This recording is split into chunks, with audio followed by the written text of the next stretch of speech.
அடமானத்தில் இருக்கும் தங்க நகையை மீட்டு மார்க்கெட் விலையில் உடனடியாக விற்க சிறந்த வழி பிரைம் கோல்ட் ஹப். தொடர்புக்கு 9840551787. தங்கத்தை மட்டுமல்ல, உங்கள் தன்னம்பிக்கையையும் மீட்டுத் தருகிறோம். No compromise. உங்க சைடுலயும் எங்க சைடுலயும். It's a GT promise. GT Holidays, South India's #1 travel brand. படம் பார்க்கும்போது ரொம்ப மகிழ்ச்சியாக இருந்தது. பயங்கரமாக என்ஜாய் பண்ணுறாங்க. ஒவ்வொரு பாட்டுக்கும் ஒவ்வொரு டைலாக்கும். இப்போ முதல் ரிலீஸோட இப்போ இந்த ஜென்ரேஷன் வந்து தியேட்டர் எக்ஸ்பீரியன்ஸ் கிடச்சிது. அவங்களுக்கு பயங்கர என்ஜாய் பண்ணுறாங்க. குஷி வந்து திருப்பி ரிலீஸ் கில்லி பெரிய ஹிட் ஆச்சு. எஸ்பெஷலி கமலாவில் வந்து அவர் ரொம்ப அவரே ஒரு ரசிகராக இருக்கார். ஓனரு வந்து அவர் ட்ரெய்லர் எல்லாம் பண்ணி பப்ளிக் பயங்கரம் என்ஜாய் பண்ணுறாங்க. விஜய் ஃபேன்ஸுக்கு ஒரு திருவிழா மாதிரி இருக்குது. சாங்ஸ்லாம் ஒன்ஸ் மோர் கேட்குறாங்க. ஆமாம், ஒன்ஸ் மோர் கேட்குறாங்க சாங்ஸ் எல்லாம். கட்டுப்படி சாங்க்கு பயங்கர ஒன்ஸ் மோர். ஆமாம் ஆமாம், நல்லா இருந்துச்சு. எப்படி இருந்தது எக்ஸ்பீரியன்ஸ்? இது வந்து டிவிலேயே பார்த்து கண்டினியூஸாக பழகினால நேரில் வரும்போது கொஞ்சம் ஜாலியாக இருந்தது. அவங்களும் கமலா தேட்டருக்கு ஏற்ற மாதிரி அவங்க வைப் பண்ணுற மாதிரி பாட்டு போடுறது. என்ன மாதிரியான ரிப்பீட்லாம் போட்டாங்கன்னா? ரிப்பீட் வந்து ஒரே ஒரு சாங் தான் ரிப்பீட், கட்டுப்படி கட்டிட்டா மட்டும் தான் போட்டாங்க. மற்ற எந்த சாங்கும் ரெக்வஸ்ட் பண்ணியும் போடல. ஆனால் வந்து இன்டர்வெல்லாம் முடிஞ்ச பிறகு ஃபைனலாக எதிர்பார்க்காத மாதிரி ஆலப்புறா தமிழில் ரெக்வஸ்ட் பண்ணனால அந்த பாட்டு போட்டது. அதுக்கு ஒரு சாங்ஸ் நம்மளே பாடுற மாதிரி ஒரு விஜயோட டைலாக்ஸ்லாம் பேசுகிற அந்த மாதிரி கொஞ்சம் ஃபன்னி நல்லா தான் போயிடுச்சு. ஓகே, கமலா தேட்டரோட ஓனர் எப்பவுமே வந்து ஏதாவது ஒரு அனௌன்ஸ்மெண்ட் கொடுப்பாரு, அடுத்த படம் இது ரீரிலீஸ் பண்ணலாம். நிறைய அனௌன்ஸ்மெண்ட் கொடுத்தாரு. திருப்பாச்சி வருது, அடுத்த வருஷம் ஏப்ரல் மாதம் தெரிய ரிலீஸ் பண்ண போகிறாங்க. இந்த மாதிரி நிறையா வேலாயுதம்லாம் பிளான் பண்ணியிருக்காங்கன்னாங்க. நல்லா தான் போச்சு. எப்பயும் போல் கமலா எக்ஸ்பெக்டேஷன் வந்து பீட் பண்ணி கரெக்டாக தான். விஜய் வந்து லாஸ்ட் படம் நடிக்கிறாருன்னு சொல்லியிருக்காரு. பாலிடிக்ஸ் போகிறது. ஓகே, அவர் ஆக்டராக மிஸ் பண்ணுவீங்களா இல்லை வந்து இல்லை? கண்டிப்பாக மிஸ் பண்ணுவோம். இருந்தாலுமே வந்து அரசியல் பாட்டு போகிறனால வந்து நான் ரொம்ப தீவிரமான விஜய் ரசிக்கிறனால நான் சப்போர்ட் பண்ணுவேன். பண்ண மாட்டேன்னு சொல்ல முடியாது. ஆனால் எந்த ரிலீஸ் பண்ணாலுமே இப்போ எப்படி ஃபர்ஸ்ட் டே ஃபர்ஸ்ட் ஷோ வர மாதிரி அதுக்குமே வர மாதிரி. நீங்கள் என்ன படம் ரீரிலீஸ் எக்ஸ்பெக்ட் பண்ணுறீங்க? உங்களுக்கு பர்சனலாக? எனக்கு பர்சனலாக ரொம்ப எக்ஸ்பெக்டேஷன்னா வந்து பார்த்திங்கன்னா, நான் சின்ன வயசுலேருந்து பார்த்தது வந்துட்டு இதுதான், பத்ரி தான். எனக்கு அது பார்க்கணுன்னு ஆசை. ஒரு வாட்டி ரிலீஸ் ஆச்சு. ஆனால் பத்ரியா கத்தியான்னு பார்க்கும்போது நான் கத்திக்கு போயிட்டேன். இப்போ மறுபடியும் ரீலீஸ் பண்ணாங்கன்னா போயிடும். ஒரு மாதிரி எக்ஸைட்டடாக இருந்தது. ஸ்டார்டிங்கில் மேஷப் அதெல்லாம் போட்டாங்க. ஸோ அதனால செம்ம வைபாக இருந்தது. நடுவில் கூட வந்து டயலாக் மேஷப்லாம் இருந்தது. So fine. ரிப்பீட் என்ன போட்டாங்க? ரிப்பீட் வந்து கட்டிப்புடிடா சாங் போட்டாங்க. ஸோ அதுவும் வேற லெவல் வைபாக இருந்தது. யூஸ்வலாக ரோகிணி தேட்டரோட ஓனர் வந்து அனௌன்ஸ்மெண்ட்லாம் கொடுப்பார்ல, அடுத்தது இந்த படம் பண்ணலாம். இல்லை, கமலா தேட்டர்லேயும் கொடுப்பாங்களே. கமலா தேட்டரோட ஓனர் கூட அதான் அந்த மாதிரி அவர் என்ன அனௌன்ஸ்மெண்ட் புதுசாக கொடுத்துருக்காரு? he said சிவகாசி பண்ணுவாங்கன்னு சொன்னாங்க. நெக்ஸ்ட் சிவகாசி அண்ட் தொடர்ந்து திருப்பாச்சி, அப்புறம் வேலாயுதம், அப்புறம் தெரி. ஸோ தெரிக்கு எக்ஸைட்டடாக இருக்கேன். உங்களுக்கு பர்சனலாக என்ன படம் விஜய் படம் ரீலீஸ் பார்க்கணும்னு ஆசை? உங்களுக்கு தெரி. ஓகே, இப்போ விஜய் வந்து கடைசி படம் நடிக்க போறாரு. பாலிடிக்ஸ் போனதுனால ஃபிலிம்ஸ் வரப்போறதுன்னு சொல்றாரு. ஸோ உங்களுக்கு எப்படி ரீரிலீஸ் பார்த்தே போகணும் அப்படிங்கிற மாதிரி இருக்கா? இல்லை விஜய் மறுபடியும் படம் நடிக்கணும்? ஆமாம், கண்டிப்பாக நடிக்கணும். ஓகே, இப்போ பார்த்தீங்கன்னா ஒரு 25 இயர்ஸ் முன்னாடி இருக்கிற விஜய் பார்த்தீங்க. உங்களுக்கு இந்த விஜய் ஃபேவரட்டா இப்போ இருக்கிற விஜய் ஃபேவரட்? விஜய்னாலே ஃபேவரட். ஸோ கிரைட்டீரியாலாம் இல்லை, எந்த ஏரானாலும் விஜய் ஃபேவரட் தான். That is no change in that. Experience பண்ணோம். நல்லா இருந்தது. ரீரிலீஸ் மாதிரி இருந்ததா? ஸோ கான்செப்ட் மாதிரி நல்லா என்டர்டைன்மெண்ட்டாக போச்சு. ஸோ வந்து ஓனரே வந்து இறங்கி வந்து நாங்கள் கேட்ட மாதிரி டைலாகு சாங்ஸ் எல்லாமே போட்டு என்ன படம் அடுத்தது போடுறதா சொல்லியிருக்காங்க? அடுத்து வந்து வேட்டைக்காரன் போடுறதா சொல்லியிருக்காங்க. திருப்பாச்சி எல்லாமே போடுறோம். நீங்கள் என்ன படத்துக்கு எக்ஸைட்டடாக இருக்கீங்க? வேட்டைக்காரன். ஓகே, விஜய் இப்போ அரசியல் போயிருக்காரு. கடைசி படம் நடிக்கிறதா சொல்லியிருக்காரு.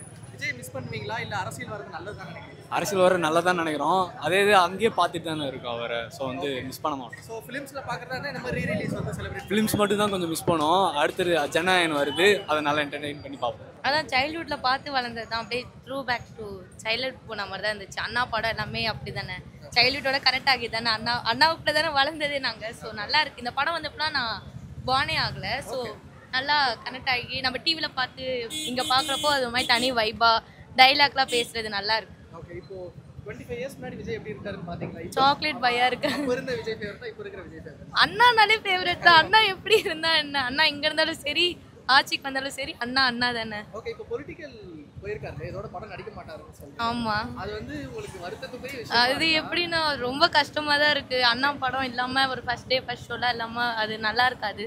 ஸோ அண்ணா கட்சிக்கு போயிட்டாங்க, அங்கேயும் சப்போர்ட் பண்ணல, அண்ணாக்கு சப்போர்ட் பண்ணாமல் எப்படி? ஸோ அண்ணா இந்த மாதிரி ரீ ரிலீஸ் பார்த்து என்ஜாய் பண்ணிக்கலாம். ஆமாம், அண்ணா படம் போட்டு போட்டு பார்த்து உள்ள வந்து யூஸ்வலாக கமலா தேட்டர் ஓனர் வந்து ஒரு அனௌன்ஸ்மெண்ட் கொடுப்பாரு, அடுத்தது என்ன படம் பண்ணலாம்.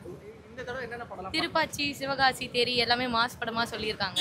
எக்ஸ்பெக்ட் பண்ணி வெயிட் பண்ணிட்டு இருக்கோம். ஓகே, உங்களுக்கு என்ன படம் ஃபேவரட்? ஐ மீன் பார்க்கணும், மறுபடியும் பார்க்கணும். இப்போ திருப்பாச்சி. திருப்பாச்சி அண்ணா படம்னாலே ஃபேவரட். திருப்பாச்சி, தேரி அதெல்லாம் நல்லா இருக்கும் அண்ணாது. ஸோ அதை நான் பார்க்கலாம். ப்ரோ எப்படி இருந்தது வைப்? 25 வருஷம் கழிச்சு வந்திருக்கு படம். ப்ரோ படம் வந்துட்டு அப்பா ரிலீஸ் ஆன தளபதினால தளபதி தான் ப்ரோ, அதே வைப் தான். டேய் சொல்கிறா. இல்லை ப்ரோ, நல்லா இருந்துச்சு. நான் முன்னாடி நம்ம ஸ்க்ரீனில் வந்து டிவியில் வந்து தளபதியை பார்த்துருப்போம், அது அழகாக இருப்பார். ஸ்க்ரீனில் பார்க்கும் ரொம்ப அழகாக இருக்கார். நாங்களும் பார்த்துட்டே இருக்கோம், என்னடா இவர் இப்படி இருக்கார். இப்போ உள்ள ட்ரெண்டுக்கு நமக்கு பேண்ட் ஷர்ட்லாம் போடல, இது அப்போவே ஒரு மாதம் செம்மையாக இருக்குது, க்யூட்டாக இருக்கார். பொக்காளி தளபதி இவ்வளோ அழகாக இருக்காரா அப்படின்ற மாதிரி ஒரு சந்தோஷம். அவ்வளோதான் ப்ரோ மாச. அவ்வளோதான். இன்னொன்று விவேக் சார் அவங்க பார்க்கும்போது ரொம்ப கஷ்டமாயிருச்சு. டக்குன்னு டக்குன்னு ஸ்க்ரீன் முன்னாடி வந்துட்டாரு, ஒரு எமோஷனல் மூமெண்ட் ஆயிடுச்சு. ஏன்னா ஃபுல்லாகவே படத்தில் ஃபுல்லாக செம்ம காமெடி பண்ணிருப்பாரு, ஃபுல்லாகவே டபுள் மீனிங் ஜோக்கு, பேக்ரவுண்டு ஃபுல்லாகவே டபுள் மீனிங் ஜோக்கு தான் அடிச்சிருப்பாரு. பார்க்கும்போது ரொம்ப கஷ்டமாயிருச்சு டக்குன்னு அவர் பார்க்கும்போது. ஸோ 25 வருஷத்துக்கு முன்னாடி இருந்த தளபதி செம்மையா இருக்காரா இல்ல இப்போ இருக்கிற தளபதி? ரெண்டுத்துல எது ஃபேவரட்? நமக்கு எப்போதுமே விண்டேஜ் தளபதி தான் ப்ரோ. நம்ம அப்போ இருந்தே பூவே உனக்கா காலத்துல இருந்தே நாங்கள் வந்து ஒரு மாதிரி சின்ன வயசுல நான் 90s சின்ன வயசுல ஆப்போசிட்ல வந்து இப்போ சண்டை போடுறோம்னா நான் விஜய், நான் இந்த கேரக்டர் விஜய், நீ இந்த கேரக்டர் விஜய் அப்படின்ற மாதிரி சண்டை போடுவோம். இப்போ கில்லி படம் பார்த்து தான் எங்களுக்கு அந்த கபடி அப்படின்றத ஒரு கபடி ஒரு ரைடு போகிறோம் அப்படின்னாலே எங்களுக்கு மைண்டுக்குள்ளே வர்றது வேலு தான். டக்குன்னு வேலு வந்துவார், கபடி கபடி அப்படின்ற மாதிரி. ஸோ 90s நாங்கள் அப்படியே அவர் பார்த்து அந்த மாதிரி வந்தவர் தான் நாங்கள். ஸோ எங்களுக்கு அப்போ உள்ளவர் தான் விண்டேஜ். இல்லை ப்ரோ, டிவியில் பார்த்தது தான். நைட் 8 மணி ஆனால் ஒரு கேடிவியில் போடுவாங்க, அந்த மாதிரி பார்த்தது தான் குஷி படம். இப்போ தேட்டரில் ரீ-ரிலீஸ் பார்க்கும்போது ரொம்ப சந்தோஷமாக இருந்துச்சு. இப்போ தளபதி வந்து பாலிடிக்ஸ் போயிருக்காரு இல்லைங்களா, நடிக்க மாட்டேன். அதுதான் நான் ஒரே ஒரு சொல்லிக்கிறேன் டிவிக்கே பற்றி. என்னென்னா இது வரைக்கும் தமிழ்நாடு வந்து ஒரு நல்ல அரசியலை பார்த்துருக்கா இல்லையான்றது யாருக்குமே தெரியாது. ஒருவேளை இவங்க வந்தால் தமிழ்நாடு உண்மையே நல்ல அரசியலாக இருக்குமா அப்படின்றத மக்கள் தான் முடிவு பண்ணணும். ஏன்னா எப்படி சொல்லணும்னா, ஓப்பனாக ஒன்று சொல்லணும்னா, இப்போது தமிழ்நாடு நல்லா இருக்கா நல்லா இல்லையான்றது யாருக்குமே தெரியாது. நம்மளோட தலைமை வந்து நல்லா இருந்தால் தான் நல்லா இருக்க முடியும். ஸோ இது நல்லா இருக்குது அப்படின்னு நீங்கள் வச்சுக்கலாம். ஆனால் இதை விட நல்லா இருக்குமா அப்படின்றது ஒரு கொஸ்டின் மாதிரி தான். வந்தால் நல்லா இருக்கும், வாய்ப்பு இருக்குது. ஸோ வாய்ப்பு கொடுங்க அப்படின்ற மாதிரி தான் சொல்கிறேன். அவ்வளோதான். இப்போ இந்த விண்டேஜ் தளபதி தான் ஃபேவரட் சொல்லியிருக்கீங்களே, விண்டேஜாக என்ன படம் ரீ-ரிலீஸ் பண்ணால் நல்லா இருக்கும்னு நினைக்கிறீங்க? ஒரு ரெக்வஸ்ட் மாதிரி வச்சிடலாம். அந்த மாதிரி அந்த ஜோன்ல ஒரு படம். அதான் இப்போ போக்கிரி பண்ணால் எனக்கு ரொம்ப, அதுவும் அந்த இன்டர்வல் ஃபைட்லாம் வந்து தாறுமாறான ஃபைட்டாக இருக்கும். தளபதிக்கு ஒரு மோஸ்ட் ஃபேவரட்டான எனக்கு பிடிச்சது துப்பாக்கியை தாண்டி எனக்கு போக்கிரி தான். அதுவும் லவ் ப்ரப்போஸ் பண்ணும்போது ஒரு ஃபைட் சீன் நடக்கும், அதெல்லாம் தாறுமாறாக ஃபைட் சீன் இருக்கும். ஸோ அதுதான் எனக்கு போக்கிரி தான் நம்ம எப்போதுமே ஃபேவரெட்டு. ஸோ அது பிரபுதேவா டைரக்ஷனும் செம்மையாக இருக்கும். ஸோ அதுதான் நமக்கு ஃபேவரட். நாங்கள் வரத்துக்கு முன்னாடி வந்த படம் இது, அதனால வந்து ஃபர்ஸ்ட் டைம் ஸ்க்ரீனில் பார்க்கும்போது ரொம்ப ஹாப்பியாக இருக்குது ப்ரோ. ஓகே, இப்போ என்னென்ன மாதிரியான மொமெண்ட்ஸ்லாம் செம்மையாக இருந்துச்சு படத்தில்? இப்போ நம்ம டிவியில் நிறைய தடவை பார்த்துருப்போம். எங்கள் அண்ணன் எது பண்ணாலும் ஹாப்பியாக தான் இருக்கும், செம்மையாக தான் இருக்கும். அதனால் எது பண்ணாலும் நாங்கள் ஏற்றுப்போம் ப்ரோ. ஓகே, தேட்டரில் எந்த சீனுக்கு ப்ரோ பயங்கரமாக தெரியும்? ஃபுல்லாகவே இது அதான் பசங்க, நம்ம பசங்களை பற்றி தான் தெரியும்ல. ஒரு சீனுக்குமே பிளாஸ்ட் தான் theatre. First day first show மாதிரி இருக்குது ப்ரோ. அதான் எங்களுக்கெல்லாம் இது ஃபர்ஸ்ட் டே ஃபர்ஸ்ட் ஷோ தானே அப்போ. ஓகே, இப்போ யூசுவலாக வந்து ரோஹிணி தேட்டர் யூசுவலாக கமலா தேட்டர் ஓனர் வந்து ஒரு அனௌன்ஸ்மெண்ட் விட்டு அடுத்தது என்ன பண்ணலாம் அப்படின்ட்டு. அடுத்து வந்து அவர் அண்ணன் வந்து அந்த கட்டிப்பிடி சாங் கேப்பில் வந்து உள்ளே வந்துட்டார். அது இன்னொரு தடவை போட்டாங்க. அதே மாதிரி அந்த கேப்பில் வந்து தளபதியோட ஹிட்டான 5 டயலாக்ஸு, சிவகாசி, போக்கிரி, மெர்சல்லேருந்து ஒரு 5-3 ஆமாம் ஸ்க்ரீன் பண்ணாங்க. அந்த வாய்ஸ் வந்து சவுண்டுக்கு அப்படி நம்ம பேசுகிற மாதிரி பண்ணது. அதுக்கப்புறம் வந்து ஒரு 5 சாங்கு, ஆளப்போகிறான் தமிழன், சச்சின்லேருந்து ஒரு பாட்டு, அதெல்லாம் பாட்டெல்லாம் போட்டு அது ஒரு 1/2 hour நல்லா வைப் பண்ண வச்சார். ஆமாம், அவர்தே சொல்லிட்டார் கான்செப்ட் தான் அப்படின்னு. அடுத்து ஒரு 3 படம் சொல்லியிருக்காரு. 26 வந்து தெரி ரிலீஸ் பண்ணுறேன்னு இருக்காரு. இதுக்கு அடுத்து வந்து ஒரு 2 படம் சொன்னார், சிவகாசி, திருப்பாச்சி, அந்த படம் சொல்லியிருக்காரு.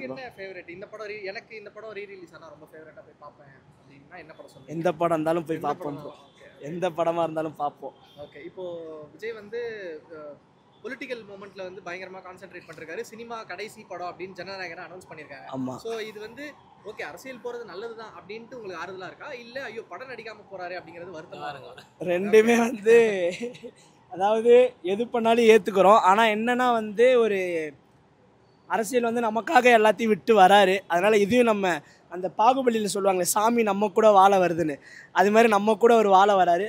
ஸோ இதையும் ஏற்றுப்போமே, ட்ரை பண்ணி பார்ப்போம். ஏன்னா இத்தனை வருஷம் நடந்தது வந்து நம்மளுக்கு எப்படின்னு செட் ஆகுமா, இது வரைக்கும் நம்ம பார்த்துருப்போம் எவ்வளவோ அரசியல், எதுவுமே வந்து நம்மளுக்கு இது இருக்குது அது கரெக்டாக இருக்குன்னு சொன்னதில்லை. எல்லாத்துலேயுமே ஒரு ஏற்ற இறக்க இருக்கும் தான். இவர் என்ன வந்துட்டா என்ன பண்ண போகிறாரு, இது பண்ண போகிறோம், விட்டு பாருங்க என்ன பண்ணுறாருன்னு பார்ப்போம். அதனால் அண்ணனுக்கு எப்பயுமே சப்போர்ட் இருக்கும் ப்ரோ. படம் வராத குறைய கூட இந்த மாதிரி ரீரிலீஸ்ல பார்த்து என்ஜாய் ஆமாம் ப்ரோ. எப்படினாலும் அண்ணன் வந்து ஒரு ஸ்க்ரீனில் ஒரு சின்னதாக ஒரு மூலையில் வந்தால் கூட எங்களுக்கு அது பிளாஸ்ட் தான் ப்ரோ. ரிட்டையர் ஆகி வீட்டில் ரெஸ்ட் எடுப்பாங்க. அவர் ரிட்டையர் ஆகி வந்து நம்மளுக்காக உழைக்கிறதுக்காக ரிட்டையர்லாம் ஆகலை ப்ரோ, வராரு ப்ரோ ஆன் த டியூட்டி. அதாவது அந்த ரியல் ஓஜினா இவர் தான் ப்ரோ. அவர் சம்பாதிக்கிறத விட்டுட்டு நமக்காக வராரு. எல்லாரும் சொல்கிறாங்க அவர் எங்கே இதுலேயும் வந்து கொள்ளைதான் அடிக்க, சரி விட்டு பாருங்க கொள்ளை அடிக்கிறதா இல்லை மாத்துறாரான்னு பார்க்கலாம். செம வைப்பாக இருக்குங்க.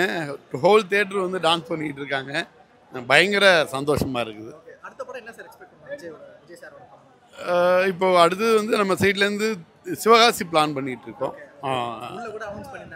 ஆமாம் ஆமாம் ஆமாம் ஆமாம் ஆமாம். விஜய் சார் படங்கள் அல்லாம வேற ஏதாவது படங்கள் திட்டம் இருக்கா சார்? 7G ரெயின்போ காலனி, இப்போ நான் இப்போ ஏம் ரத்னம் சார் படங்கள்ங்கிறதுனால 7G ரெயின்போ காலனி பிளான் பண்ணுறோம். அவர் சாருக்கு வந்து காதலர் தினம் கூட பண்ணணுன்ற மாதிரி ஆசை. இது மாதிரி நல்ல படங்களாக சூஸ் பண்ணி பண்ணலான்னு இருக்கும்.